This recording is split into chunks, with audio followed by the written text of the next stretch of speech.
ইসলামী আন্দোলন বাংলাদেশ সন্দ্বীপ উপজেলা শাখার ব্যবস্থাপনায় আয়োজিত আজকের দুই বুজুর্গের হজরত আল্লামা শাহ আহমদ শফি রহমতুল্লাহ আলাই ও হজরত মৌলানা সৈয়দ ফজলুল করিম রহমতুল্লাহ আলাই পীর সাহেব চরমোনাইয়ের জীবন ও কর্মশীর্ষক আলোচনা সভার মহতরম সভাপতি হজরত ওলামায়ে কেরাম, দিনদার মুসলমান ভাইয়েরা, প্রথমে একটু সংশোধন করি।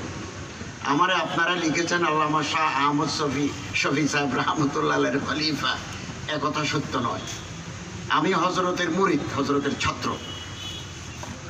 আমি হজরত জমিরুদ্দিন সাহেব নানুপুরের খলিফা, মাজাজ এবং বাইয়াত।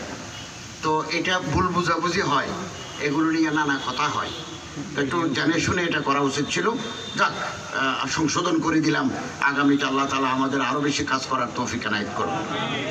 দুই বুজুর্গ হজরত আল্লামা শাহ আহমদ শফি সাহেব রহমতুল্লাহ আলাই, হজরত সৈয়দ ফজলুল করিম রহমতুল্লাহ আলাই বাংলাদেশের ইসলামী রেনেসার অগ্রপথিক ছিলেন। এই দুজন যখনই বাতিল মাথাছাড়া দিয়ে উঠেছে, আমরা দেখেছি এই দুইজন সিংহের মতো ময়দানে ঝাঁপিয়ে পড়েছে এবং নাস্তিক্যবাদী শক্তির কোমর তারা ভেঙে দিয়েছেন এই দুইজন।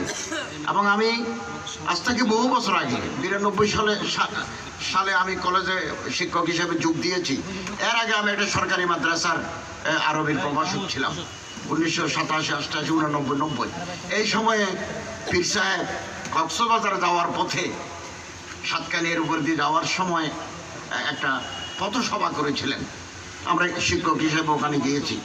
হজরত মাত্র আধা ঘন্টার তকরিরে পুরো মজমাকে তিনি একেবারে কান্নায়, পুরো মজমা তার ওয়াজ শুনে কান্নায় ভেঙে পড়েছে এবং মানুষের দিলকে আল্লাহমুখী করার প্রয়াস চালিয়েছেন সারা জীবন।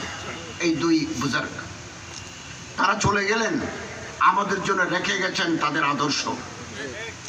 তাদের মতো মানুষ আর জন্ম হবে কিনা জানি না। আরবের কবি বলেন, হাইহাতা লা ইয়াতি জামানু বিমিসলিহি ইন্না জামানা বিমিসলিহি লাবখিল। জামানা এখন বখিল, আগের মতো ফল বাগানে আর ধরে না, তবে গাছ আছে, মালি আছে, ব্যবস্থাপনা আছে। এই দুইজন যে স্বপ্ন দেখেছেন, একটা কল্যাণ রাষ্ট্র, খেলাফত আলা মিনহাজের নবুওয়া, খোলাফায়ে রাশিদিনের আদলে একটা কল্যাণ রাষ্ট্রের স্বপ্ন দেখেছিলেন। আমাদের দায়িত্ব হচ্ছে এই দুই বুজুর্গের নকশকদম মধ্যে চলে এই আন্দোলনকে পায়ায়ে তাকমিল পর্যন্ত পৌঁছানো।